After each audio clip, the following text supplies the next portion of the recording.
Take our lead, let's help you make your mark. Our goal is your satisfaction. Let us show you the way. In keeping with these principles, Hoover's response to the crash focused on two very common American traditions. He asked individuals to tighten their belts and work harder, and he asked the business community to voluntarily help sustain the economy by retaining workers and continuing production.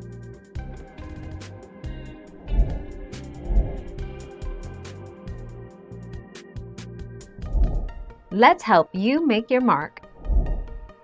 Assuming the presidency at the depth of the Great Depression, Franklin D. Roosevelt helped the American people regain faith in themselves.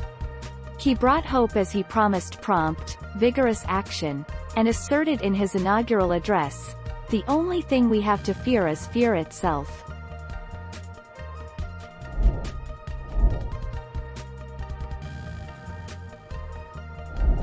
Let's help you make your mark.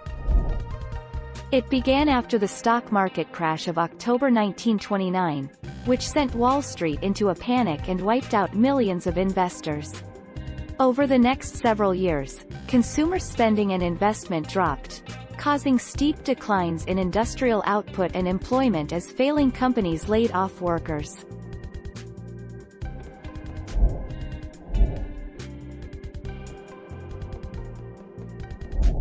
Let's help you make your mark. While the October 1929 stock market crash triggered the Great Depression, multiple factors turned it into a decade-long economic catastrophe. Overproduction, executive inaction, ill-timed tariffs, and an inexperienced Federal Reserve all contributed to the Great Depression. Thank you for watching. Please subscribe and hit the bell notification.